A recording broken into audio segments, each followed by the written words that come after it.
کہ ایمان والو تم پر روزے فرض کیے گئے اس طرح جس طرح پچھلی امتوں پر روزے فرض کیے گئے تھے تاکہ تم تقوی اور پرہیزگاری کی راہ پر آ جاؤ۔ اور اگر روزے کی حالت میں ہم بستری کی گئی تو اس پر قضا اور کفارہ دونوں لازم ہوتا ہے۔ قضا ایک روزے کے بدلے میں ایک روزہ رکھنا اور کفارہ 60 روزے یعنی 2 مہینے کے روزے مسلسل رکھنا، بیچ میں ایک دن بھی آپ بغیر روزے کے نہیں رہ سکتے۔ اگر علامت ہے، نبی کریم صلی اللہ علیہ وسلم نے فرمایا المؤمن یأکل فی مئۃ واحدہ، کہ جو ایمان والا ہوتا ہے یعنی کامل ایمان والا ہوتا ہے وہ ایک آنت میں کھاتا ہے، والکافر یاکل 7 امعاء، اور کافر جو ہوتا ہے وہ 7 آنتوں میں کھاتا ہے۔ خوراک عام حالات میں بھی نبی کریم صلی اللہ علیہ وسلم نے فرمایا کہ آدمی روزے سے نہ ہو تو بھی کھانے کے لیے پیٹ کے 3 حصے کرنا چاہیے، ایک غذا کے لیے ایک حصہ، دوسرا حصہ پانی کے لیے اور تیسرا حصہ خالی رکھا جائے۔ جسم کے باطن کو جب آدمی ان 3 راستوں سے کھانے پینے اور خواہشات نفسانی سے پابند کر لیتا ہے تو اللہ پاک اسے تقوی اور پرہیزگاری کی دولت عطا کر دیتے۔ نحمدہ ونصلی علی رسولہ الکریم، اما بعد، اعوذ باللہ من الشیطان الرجیم، بسم اللہ الرحمن الرحیم۔ یا ایہا الذین آمنوا کتب علیکم الصیام کما کتب علی الذین من قبلکم لعلکم تتقون۔ صدق اللہ العظیم۔ بزرگان محترم اور عزیز دوستو، رمضان المبارک کی آمد ہے اور چند ہی دنوں میں انشاءاللہ رمضان المبارک کا آغاز ہوگا۔ پچھلے ہفتے رمضان المبارک اور اس کے روزے اور تراویح کے تعلق سے کچھ بات چیت ہوئی تھی۔ قرآن کریم کی اسی آیت کی تلاوت کی گئی تھی جس کی ابھی تلاوت کی گئی۔ اللہ پاک فرماتے ہیں کہ ایمان والو تم پر روزے فرض کیے گئے اس طرح جس طرح پچھلی امتوں پر روزے فرض کیے گئے تھے تاکہ تم تقوی اور پرہیزگاری کی راہ پر آ جاؤ۔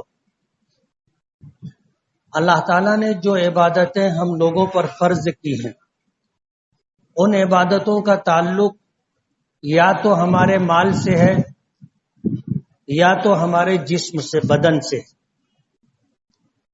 بدن سے جن عبادتوں کا تعلق ہے وہ نماز اور روزہ ہے، اور مال سے جس عبادت کا تعلق ہے وہ زکوٰۃ و صدقات ہے، اور حج ایک ایسی عبادت ہے کہ یہ بدن اور مال دونوں سے تعلق رکھتی۔ تو نماز اور روزہ بدنی عبادت ہے، یہی وجہ ہے کہ یہ ہر ایک پر فرض ہے۔ جب اس کا مال سے تعلق نہیں ہے تو پھر امیری اور غریبی سے اس کا تعلق نہیں، اس کا جسم سے اور بدن سے تعلق ہے۔ جب جسم اور بدن سے تعلق ہے تو ظاہر بات ہے امیر ہو غریب ہو، اللہ نے سب کو بدن عطا کیا، جسم عطا کیا، اور طاقت اور قوت کا تعلق جسم سے ہے، مال و دولت سے نہیں ہے۔ ایسا نہیں ہے کہ جو آدمی مالدار ہوگا وہ طاقتور ہوگا اور جو غریب ہوگا وہ کمزور ہوگا، ایسا نہیں۔ امیر و غریب طاقتور بھی ہو سکتے ہیں، کمزور بھی ہو سکتے۔ تو نماز اور روزے کا تعلق جسم سے، آپ دیکھو گے نماز کا تعلق جسم کے ظاہر سے، جسم کے ظاہر سے ہے۔ اس میں قیام ہے، رکوع ہے، سجدہ ہے، قومہ ہے، جلسہ ہے، قاعدہ ہے، یہ جسم کے ظاہر سے تعلق رکھتا ہے۔ اور جب آدمی نماز پڑھتا ہے تو کچھ وقت کے لیے مصروف ہو جاتا ہے۔ نماز کی حالت میں آدمی کھانا نہیں کھا سکتا، پانی نہیں پی سکتا، چل پھر نہیں سکتا، بات چیت نہیں کر سکتا، مصروف ہو جاتا ہے، اس کا تعلق جسم کے ظاہر سے۔ روزے کا تعلق جسم کے باطن سے۔ اب آپ روزہ ہیں یا نہیں ہیں، میں روزہ ہوں یا نہیں ہوں، کوئی دیکھنے والا فیصلہ نہیں کر سکتا۔ جب تک کہ مجھے کھاتا پیتا نہیں دیکھے گا وہاں تک وہ یہ فیصلہ نہیں کر سکے گا کہ یہ روزے سے نہیں۔ تو روزے کا تعلق جسم کے ظاہری حصے سے نہیں، باطن سے تعلق رکھتا ہے۔ اور روزہ نام ہے صبح صادق سے لے کر کے سورج غروب ہونے تک کھانے پینے اور جسمانی خواہشات، ضروریات، جس کو ہم جماع اور ہم بستری کہتے ہیں، اس سے رکے رہنے کا نام روزہ ہے۔ پچھلے ہفتے اشارتاً میں نے ایک مسئلے کی طرف بات رخ کیا تھا کہ روزے کی حالت میں ہم بستری نہیں ہو سکتی، لیکن بہت سارے لوگ ایسے ہوتے ہیں جنہیں شاید اس بات کی خبر نہیں ہے، وہ سحری کرتے ہیں اور دن کے ابتدائی حصے میں ہم بستری کا ارتکاب کر لیتے، جبکہ بیوی بھی روزے سے ہوتی ہے، شوہر بھی روزے سے ہوتا ہے، اور اگر روزے کی حالت میں ہم بستری کی گئی تو اس پر قضا اور کفارہ دونوں لازم ہوتا ہے۔ قضا ایک روزے کے بدلے میں ایک روزہ رکھنا، اور کفارہ 60 روزے یعنی 2 مہینے کے روزے مسلسل رکھنا۔ بیچ میں ایک دن بھی آپ بغیر روزے کے نہیں رہ سکتے۔ اگر اس 2 مہینے کے درمیان کسی نے بیچ میں ایک روزہ چھوڑ دیا تو وہاں سے اس کو پھر 2 مہینے کے روزے رکھنے۔ رمضان المبارک آتا ہے، مسائل پوچھے جاتے ہیں تو اندازہ ہوتا ہے کہ بہت سارے لوگ رمضان میں روزے کی حالت میں دن کے ابتدائی حصے میں ہم بستری کا ارتکاب کر لیتے ہیں، جس کی وجہ سے ان کا روزہ تو جاتا ہے، ٹوٹ جاتا ہے، قضا بھی واجب ہوتی ہے اور 60 روزوں کا کفارہ بھی ان کے اوپر عائد ہو جاتا ہے۔ یہ مسئلہ آپ کو علم ہوا، آپ دوسروں کو بھی بتائیے۔ یہ بات عام ہونی چاہیے کہ لا علمی کی بنیاد پر اس طرح کے جو معاملات ہو جاتے ہیں اس کا تدارک ہو سکے، سد باب ہو سکے۔ تو میں یہ کہہ رہا تھا کہ نماز کا تعلق جسم کے ظاہر سے ہے اور روزے کا تعلق جسم کے باطن سے ہے۔ یہی وجہ ہے کہ نبی کریم صلی اللہ علیہ وسلم نے فرمایا کہ روزہ میرے لیے ہے، الصوم لی وانا اجزا بہ، کہ روزہ میرے لیے ہے۔ روزہ رکھنے والے کو پتا ہے کہ وہ روزہ ہے اور اللہ جانتا ہے کہ یہ روزے سے ہے یا نہیں۔ اس بنا پر روزے کا تعلق جسم کے باطن سے ہے۔ روزے کی حالت میں کوئی ایسا عمل نہیں ہے جس کو دیکھ کر کے کوئی فیصلہ کر سکے کہ یہ روزے سے۔ ابھی ہم لوگ بیٹھے ہوئے ہیں جمعہ کی نماز کے انتظار میں، ہم میں سے کون روزہ ہے کوئی کسی کو دیکھ کر کے فیصلہ نہیں کر سکتا۔ یعنی روزے کے لیے کوئی ظاہری عمل نہیں ہے جیسے نماز کے لیے ہے۔ نماز کے لیے ظاہری عمل ہے، آدمی قیام کی حالت میں ہاتھ باندھ کے کھڑا ہوتا ہے، رکوع کی حالت میں جھکا ہوا ہوتا ہے، سجدے کی حالت میں زمین پر پیشانی رکھے ہوئے ہوتا ہے۔ اس سے سمجھ میں آتا ہے کہ یہ آدمی نماز پڑھ رہا ہے، لیکن روزے کے لیے ایسی کوئی ظاہری علامت نہیں ہے۔ تو نماز کا تعلق ہمارے جسم کے ظاہر سے ہے اور روزے کا تعلق ہمارے جسم کے باطن سے ہے۔ اللہ پاک نے ہر صاحب ایمان پر روزہ فرض کیا۔ شہر رمضان الذی انزل فیہ القرآن، کہ رمضان کا یہ مہینہ اللہ پاک نے ہم مسلمانوں کو عطا کیا، جس میں اللہ پاک نے قرآن کریم اتارا اور اسی کے متعلق فرمایا کہ فمن شہید منکم الشہر فلیصمہ، تم میں سے جو آدمی رمضان کا مہینہ پائے اسے چاہیے کہ رمضان کے روزے رکھے۔ جس طرح ہر مسلمان پر امیر ہو یا غریب ہو نماز فرض ہے، اسی طرح ہر مسلمان پر امیر ہو یا غریب ہو روزہ فرض ہے۔ یہ بدنی عبادت ہے، اس کا تعلق بدن سے ہے، مال سے نہیں ہے۔ اللہ نے فرمایا کما کتب علیکم الصیام من قبلکم، تم سے پہلے جو لوگ گزرے ان پر بھی روزہ فرض کیا گیا تھا. پہلی بات تو یہ کہ تم پر روزہ فرض کیا گیا، اور دوسری بات یہ کہ صرف تم پر ہی روزہ فرض کیا گیا ایسا نہیں، پچھلی امتوں پر بھی روزہ فرض کیا گیا تھا. پچھلی گفتگو میں نے یہ بات کہی تھی کہ پچھلی امتوں پر روزہ فرض تھا، لیکن رمضان المبارک کا روزہ نہیں تھا، ان کے لیے عاشورہ محرم کا روزہ تھا. اللہ نے رمضان کا روزہ خصوصیت کے ساتھ اس امت کو عطا کیا ہے، لیکن روزہ پچھلی امت کے لوگ بھی رکھا کرتے. اور اللہ پاک بتانا یہ چاہتے ہیں کہ روزہ کوئی ایسی عبادت نہیں ہے جس کا کرنا ہم لوگوں کے لیے ناممکن ہو. جب سے یہ دنیا وجود میں آئی ہے سب پر اللہ نے روزے فرض کیے، کم و بیش ہر امت روزہ رکھتی رہی ہے. اس لیے ہم پر روزہ فرض کیا گیا ہے تو روزہ کوئی ایسی عبادت نہیں ہے کہ ہم اس کو نہ کر سکیں. حضرت مولانا اشرف علی تھانوی رحمت اللہ علیہ ایک نواب کے متعلق ان سے بتایا گیا کہ یہ روزہ نہیں رکھتے. حضرت کا وہاں جانا ہوا تو نواب صاحب سے پوچھا کہ مجھے یہ خبر ملی ہے کہ آپ روزہ نہیں رکھتے. تو نواب صاحب کہنے لگے کہ ہاں میں روزہ نہیں رکھتا. پوچھا کیوں روزہ نہیں رکھتے؟ کہا مجھے ڈر لگتا ہے کہ میں روزہ رکھوں گا تو مر جاؤں گا. مولانا اشرف علی تھانوی رحمت اللہ علیہ کو امت نے حکیم الامت کا خطاب دیا. اللہ نے ایسی حکمت کی باتیں، دانائی کی باتیں ان کو عطا کی تھی جس کی وجہ سے حکیم الامت کا خطاب ان کو دیا گیا. حضرت مولانا اشرف علی تھانوی رحمت اللہ علیہ فرمانے لگے کہ آپ روزہ رکھو، اگر تم مرنے لگو گے تو روزہ توڑ دینا. شریعت کا حکم بھی یہی ہے کہ اگر آدمی بھوک و پیاس سے مرنے لگے تو روزہ توڑ دینا چاہیے. روزہ رکھا اور بیماری کی کیفیت طاری ہو گئی تو روزہ توڑنے کی شریعت کی طرف سے اجازت ہے.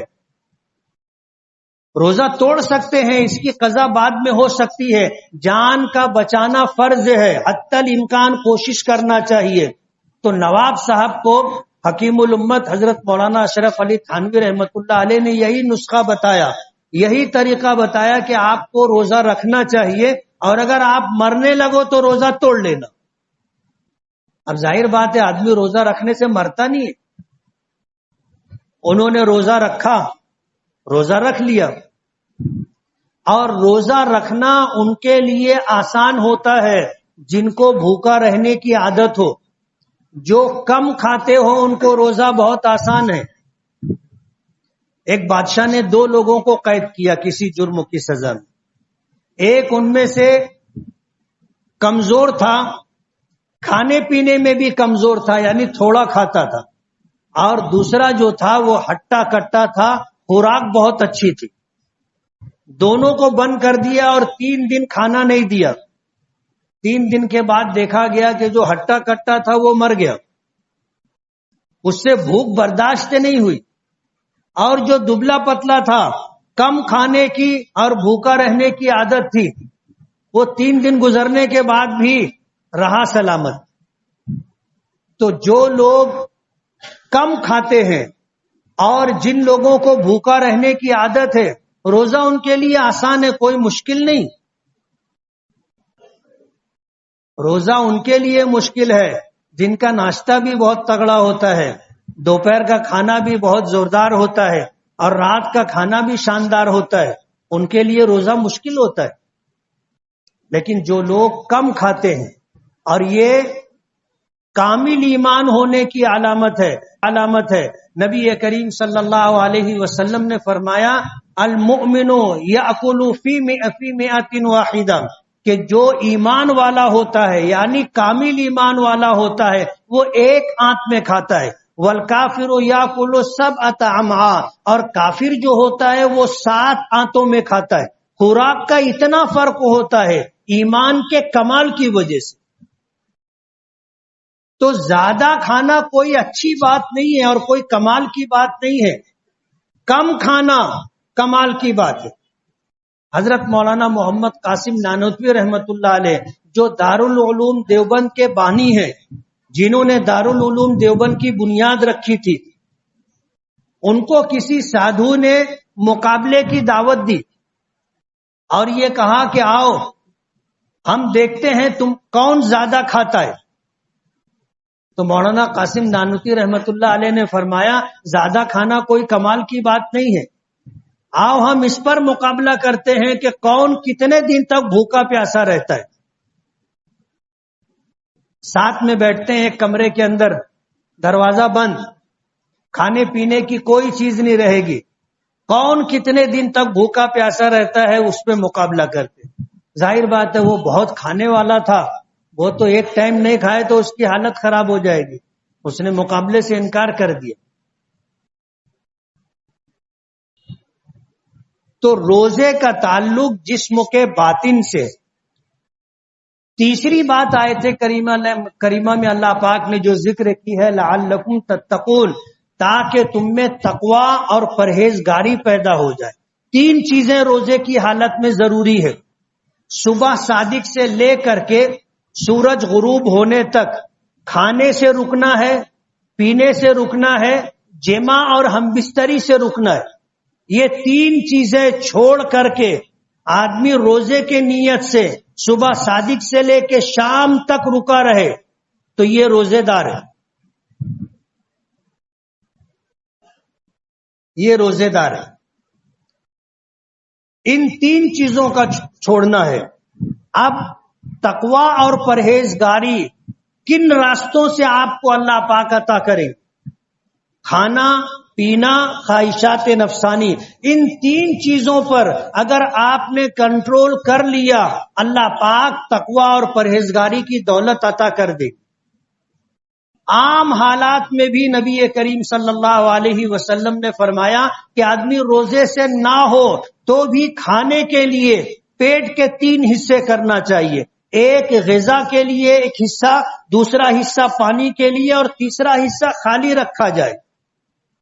یہ عام دنوں میں کھانے کا ہمارا معاملہ ہونا چاہیے، معمول ہونا چاہیے، لیکن ہم لوگ ان چیزوں کو پیش نظر نہیں رکھتے، اور کم کھانے کی جو خوبیاں ہیں اور کم کھانے سے جو صلاحیتیں بیدار ہوتی ہیں وہ جب آپ اس پر عمل کرو گے تو آپ کو اندازہ ہوگا۔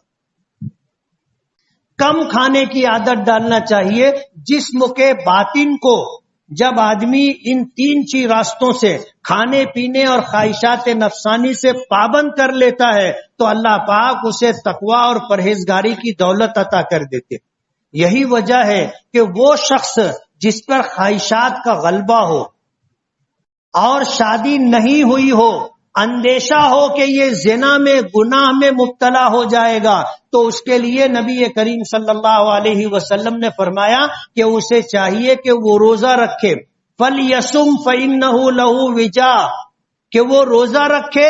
روزہ رکھنا اس کے لیے خواہشات نفسانی پر کنٹرول کرنے کا ذریعہ بنے گا، اللہ گناہ سے روک دیں گے۔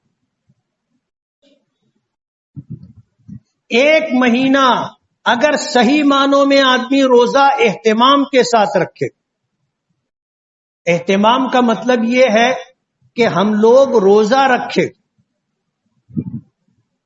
سحری میں اتنا نہ کھائیں کہ کھٹی ڈکار آنے لگے۔ اسی لیے نبی کریم صلی اللہ علیہ وسلم نے فرمایا کہ سحری کیا کرو۔ یہ یہود و نصارہ سے مخالفت ہے، وہ بغیر سحری کے روزہ رکھتے ہیں اور ہم سحری کے ساتھ روزہ رکھتے ہیں۔ حضور نے فرمایا کہ چاہے ایک چھوارا کھا لو، ایک کھجور کھا لو، یعنی کم کھانا چاہیے سحری میں۔ مثال ایک چھوارے یا ایک کھجور کی نبی کریم صلی اللہ علیہ وسلم نے۔ روزے کی حالت میں کچھ وقت بھوک کی شدت کے ساتھ گزرنا چاہیے۔ جب اس طرح ہم لوگ روزہ رکھیں گے کہ شام کے قریب بھوک کی شدت ہوگی تو یہ جسم بھوک کی وجہ سے کنٹرول میں رہے گا۔ نبی کریم صلی اللہ علیہ وسلم نے یہی چیزیں ارشاد فرمائی کہ کھانے کا راستہ، پینے کا راستہ، خواہشات نفسانی کا راستہ، اس کو آپ بند کرو، اللہ تقوی کی صفت عطا کریں گے۔ اگر ہم لوگ روزہ جیسا ہم لوگ اہتمام کرتے ہیں کھانے پینے کا، وہ اہتمام نہ کیا جائے اور روزہ رکھا جائے تو اس کے اثرات 11 مہینوں پر محیط رہیں گے۔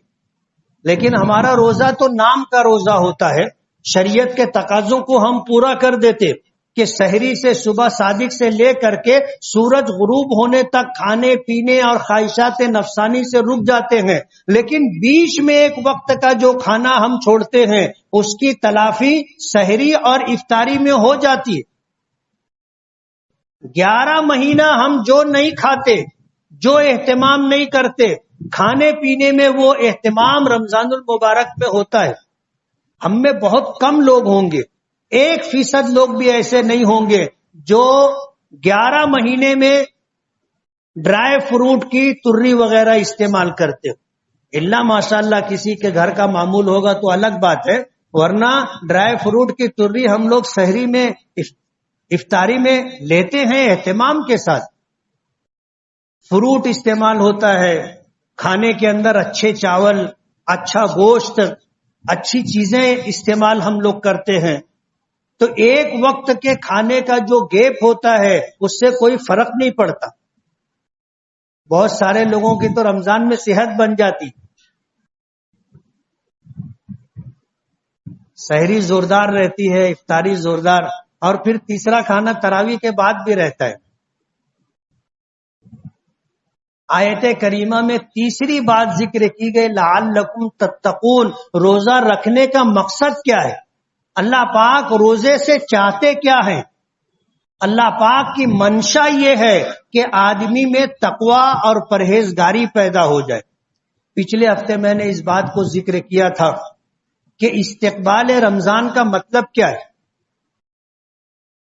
استقبال رمضان کا مطلب یہ ہے کہ ہم عبادت کے لیے اپنے آپ کو تیار کر لیں۔ 5 وقتہ نمازوں کا باجماعت اہتمام، روزے کا اہتمام، تراویح کا اہتمام۔ تراویح مستقل ایک سنت ہے جو پورا مہینہ پڑھی جائے گی، اور تراویح میں پورا قرآن پاک پڑھنا یہ ایک مستقل الگ سنت ہے۔ ان چیزوں کا اہتمام کرنا یہ ہے استقبال رمضان۔ آدمی نیکی کے لیے اپنے آپ کو آمادہ اور تیار کرے اور گناہوں سے اپنے آپ کو بچائے۔ جب ان 2 چیزوں کا اہتمام کیا جائے گا تو یہ کہا جائے گا کہ اس نے رمضان کا استقبال کیا۔ اور اگر جیسے 11 مہینے زندگی گزرتی رہی گناہوں کے ساتھ، رمضان میں بھی اگر گناہ ہوتے رہے تو یہ تو رمضان کا استقبال نہیں ہوا۔ نماز تو 11 مہینے پڑھی جاتی ہے، اللہ کا ذکر کہو، قرآن کریم کی تلاوت کہو، 11 مہینہ منع نہیں ہے، 11 مہینہ بھی یہ چیزیں ہونی چاہیے، لیکن رمضان میں اس کا اہتمام ہونا چاہیے۔ زکوٰۃ کا تعلق انسان کے مال سے، جس کو اللہ نے صاحب نصاب بنایا اس پر زکوٰۃ فرض ہے۔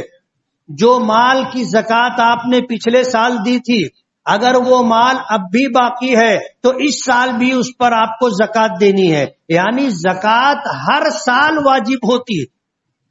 مسئلہ کل کسی نے پوچھا کہ میرے پاس کچھ پیسہ تھا پچھلے سال میں نے اس کی زکوٰۃ دے دی، کیا اس سال پھر اس کی زکوٰۃ دینی پڑے گی؟ اس کے ذہن میں سوال یہ تھا کہ جس مال کی ایک مرتبہ زکوٰۃ دے دی گئی کیا دوبارہ اس کی زکوٰۃ فرض ہے؟ یہی بتانا ہے کہ ہر سال آپ کو زکوٰۃ دینی ہے۔ ایسا نہیں ہے کہ ایک 10 لاکھ روپیہ آپ کے گھر میں رکھا تھا، آپ نے پچھلے سال اس کی زکوٰۃ دے دی تو اب زکوٰۃ نہیں دینی پڑے گی، ایسا نہیں ہے۔ یہ مال پچھلے سال تھا تو زکوٰۃ دی گئی، اس سال ہے تو بھی زکوٰۃ دینی پڑے گی۔ صاحب نصاب لوگوں پر زکوٰۃ فرض ہے، اور زکوٰۃ در حقیقت مال کو پاک کرنے کا ایک ذریعہ ہے۔ مال کو پاک کرنے کا اور مال کو ضائع اور برباد ہونے سے بچانے کا ذریعہ ہے۔ آدمی کا دیوالیہ کیوں نکلتا ہے؟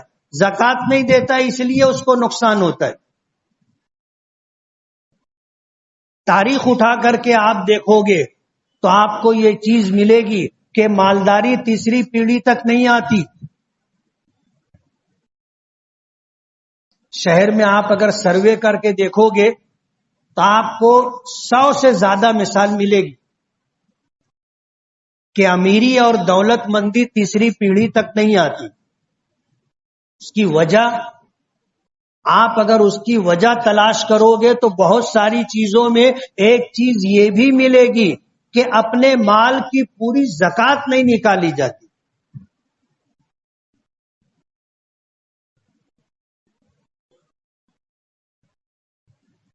قرآن کریم میں اللہ پاک نے فرمایا کہ وَمَا أَنفَقْتُم مِّن شَيْءٍ فَهُوَ يُخْلِفُهُ وَاللَّهُ خَيْرُ الرَّازِقِينَ، کہ جو کچھ تم اللہ کے راستے میں خرچ کرو گے اللہ وہ تمہیں واپس دے گا۔ فَهُوَ يُخْلِفُهُ، اللہ تعالیٰ اسے واپس دے گا۔ نبی کریم صلی اللہ علیہ وسلم نے قسم کھائی ہے کہ اللہ رب العزت کی قسم، بعض الفاظ میں آتے ہیں کہ میری جان جس کے قبضے قدرت میں ہے اس کی قسم، صدقہ دینے سے مال کم نہیں ہوتا۔ ما نقص مال من صدقہ، حضور نے قسم کھائی ہے اس بات پر کہ کسی کا مال بھی اللہ کے راستے میں صدقہ، زکات، خیرات دینے سے کم نہیں ہوگا۔ اللہ نے وعدہ کیا ہے کہ وَمَا أَنفَقْتُم مِّن شَيْءٍ فَهُوَ يُخْلِفُهُ، کہ جو کچھ تم میرے راستے میں خرچ کرو گے، زکات کے نام سے، صدقات کے نام سے، فی سبیل اللہ کے نام سے، فَهُوَ يُخْلِفُهُ، اللہ تعالیٰ اسے واپس کرے گا۔ یہ اللہ کا وعدہ ہے۔ تو زکات دینے سے مال کبھی کم نہیں ہوتا، جو دیا ہے اللہ اس کے بدلے میں ہماری امیدوں اور توقعات سے زیادہ دے گا، اور وہی بہترین رزق دینے والا ہے۔ تو زکات دینے سے مال کم نہیں ہوتا، اس پر حضور نے قسم کھائی۔ دوسری بات اللہ پاک نے فرمایا کہ خذ من اموالہم صدقۃ تطہرہم، کہ آپ مسلمان مالداروں سے زکات وصول کریں، یہ زکات ان کے مال کو جو ہے پاک کر دے گی، ان کے مال کو پاک کر دے گی۔ تو یہ زکات ہمارے مالوں کی حفاظت کا، مالوں کی بڑھوتری اور برکت کا اور مال کی پاکیزگی کا ذریعہ ہے۔ زکات اہتمام کے ساتھ دینا چاہیے، بلکہ زکات جھکتی دینا چاہیے۔ اگر ہم پر 100 روپیہ زکات فرض ہوئی ہے، 100 روپیے سے زیادہ دیں۔ ان لوگوں پر جن پر پہلی مرتبہ زکات فرض ہوئی ہے ان کو اس کا اور زیادہ اہتمام کرنا چاہیے۔ ایک واقعہ ہے، نبی کریم صلی اللہ علیہ وسلم کے عامل جو بیت المال کی طرف سے مقرر کیے گئے تھے، ایک قبیلے میں گئے ایک شخص کے پاس، ان سے کہا کہ تمہارے پاس کیا ہے؟ انہوں نے کہا کہ یہ میری بکریاں ہیں اور یہ گائے بیل ہیں اور یہ اونٹ وغیرہ ہیں۔ انہوں نے شمار کیا اور شمار کرنے کے بعد بتایا کہ تم پر 1 سال کی اونٹنی کا بچہ زکات میں فرض ہے، 1 سال کا۔ وہ کہنے لگے کہ میں غریب آدمی تھا، پہلی مرتبہ اللہ نے مجھے اتنا مال دیا ہے، اور مجھے خوشی اس بات کی ہے کہ آج اللہ کے رسول صلی اللہ علیہ وسلم کی طرف سے کوئی شخص میرے یہاں زکات لینے وصول کرنے کے لیے آیا ہے۔ یہ میرے لیے سعادت اور فخر کی بات۔ اللہ نے مجھے پہلی مرتبہ اس عبادت کی توفیق اور موقع عطا کیا، اور کہنے لگے کہ یہ 1 سال کی مادہ بچے سے کیا ہوگا؟ انہوں نے اپنے مال میں سے ایک بہترین تندرست دودھ دینے والی فربا اونٹنی لا کر کے دی اور کہا کہ یہ لے جاؤ۔ تو عامل کہنے لگے کہ نہیں، مجھے حکم ہے کہ تمہارے مال میں جو حصہ زکات کا ہے میں وہی لوں، اور اگر آپ کو اس سے زیادہ دینا ہے تو اللہ کے رسول صلی اللہ علیہ وسلم سفر میں ہے اور آپ کے قبیلے کے قریب رات میں آپ کا قیام ہے، آپ چلو اللہ کے رسول صلی اللہ علیہ وسلم کی خدمت میں پیش کر دو، اللہ کے رسول قبول کر لیں تو میرے لیے کوئی بات نہیں۔ کہنے لگے میں تیار ہوں۔ وہ تندرست فربا اونٹنی لے کر کے چلے اور اللہ کے رسول کی خدمت میں پہنچے اور کہنے لگے کہ اللہ کے رسول صلی اللہ علیہ وسلم، یہ میرے لیے سعادت اور فخر کی بات ہے کہ میں پہلی مرتبہ زکوٰۃ دینے کی حیثیت میں آیا ہوں۔ آپ کے عامل آئے، انہوں نے میرے مال کو دیکھا اور کہا کہ ایک سال کا بچہ مادہ میری زکوٰۃ میں میرے مال میں فرض ہے۔ اللہ کے رسول، یہ ایک سال کا بچہ آپ کے کس کام کا؟ یہ نہ دودھ دے سکتا ہے اور نہ سواری کے کام آ سکتا ہے، نہ بار برداری کے کام آ سکتا ہے۔ تو اللہ کے رسول، میں یہ اونٹنی لے کر کے آیا ہوں، آپ اسے قبول فرمائیں۔ حضور نے فرمایا کہ اللہ کے بندے، تیرے مال میں اتنا ہی فرض ہے جتنا میرے عامل نے بتایا، فرض وہی ہے، لیکن اگر تو خوش دلی سے زیادہ دینا چاہتا ہے تو اللہ اس کے رسول تیرے مال کو قبول کرے۔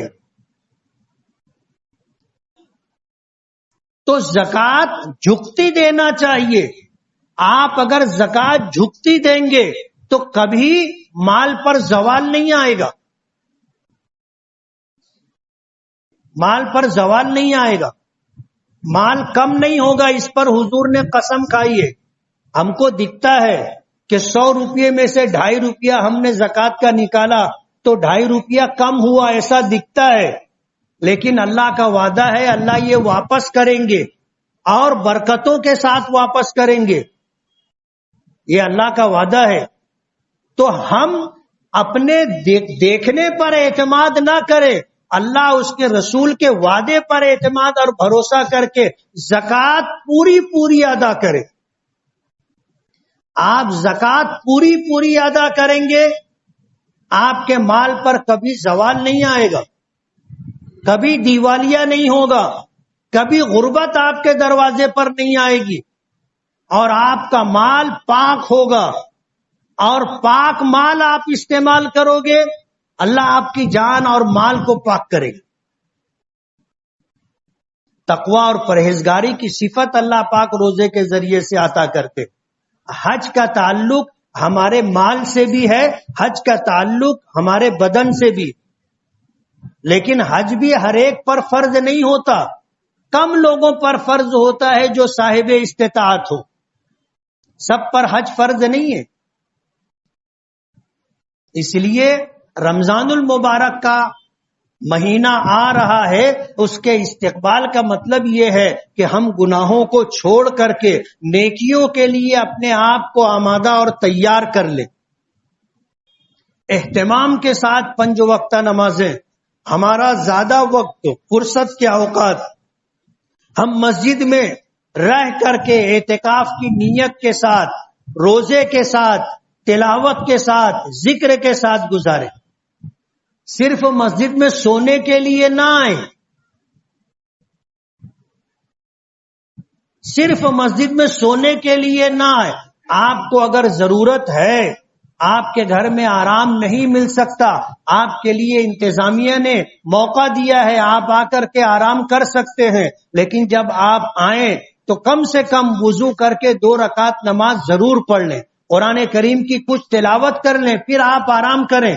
صرف سونے کے لیے مسجد میں آنا، ظاہر بات ہے یہ استقبال رمضان نہیں۔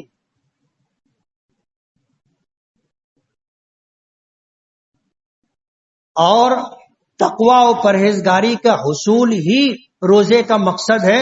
اللہ پاک ہمیں روزے کے مقاصد کو پورا کرنے کی توفیق عطا فرمائے، نمازوں کا اہتمام، تراویح کا اہتمام، روزوں کا اہتمام عطا فرمائے۔ اسی کے ساتھ قرآن کریم کا ایک خاص تعلق ہے رمضان المبارک سے کم 1 مرتبہ تو پورا قرآن پاک رمضان میں پڑھنا چاہیے۔ پڑھیں گے نا، ختم کریں گے نا، اللہ تعالی عمل کی توفیق دے۔ وآخر دعوانا ان الحمد للہ رب العالمین۔